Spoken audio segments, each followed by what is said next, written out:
Hello, I'm Stacy Jarlsberg, Product Manager for PCS7 for the U.S. market. And I'm here today to talk a little bit about ET200SP HA and look at the actual physical components that make it up. So as you see here on the left-hand side, I've partially pre-assembled a rail so we don't have to go through all the screws and the connections.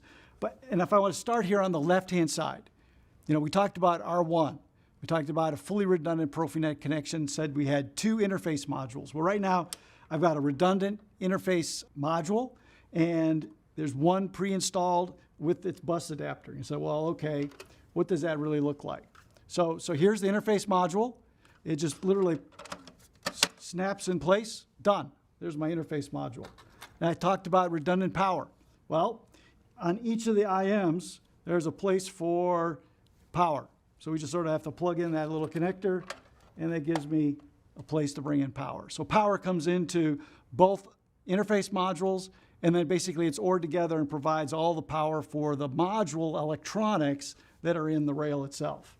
Now I need a physical connection to PROFINET, and so we call that a bus adapter. So it's nothing more than a two-port switch. This particular one is RJ45. We also have ones that are fiber, and actually one that's fiber and copper. So literally all we need to do is plug that in, and this one actually has a little screw to make sure it stays in place. Now, if I look further to the right, that's the carrier for the I/O modules. So I actually have one pre-installed. So this is the standard terminal block where field wires would come in. Say, well, I'd like one of those options that you talked about using the D-sub.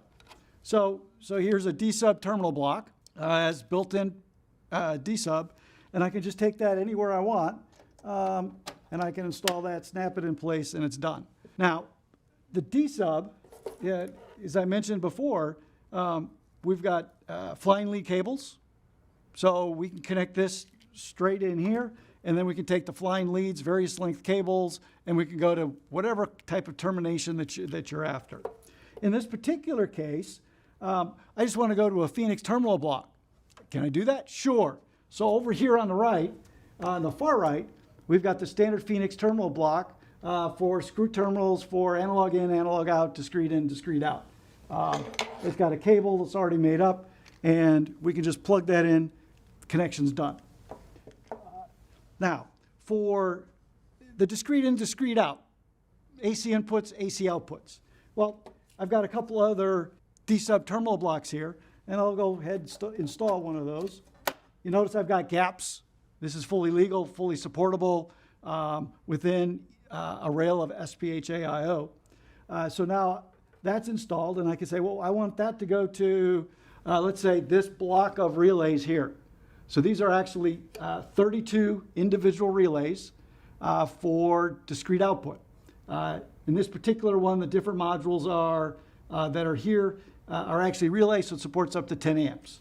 And so now that cable, as you notice, it's kind of like a half a spider or a half an octopus as it may be. So it's got 4 connections to the 4 blocks and a standard cable, various lengths, and we can just connect that in, and we're done from a cabinet installation perspective.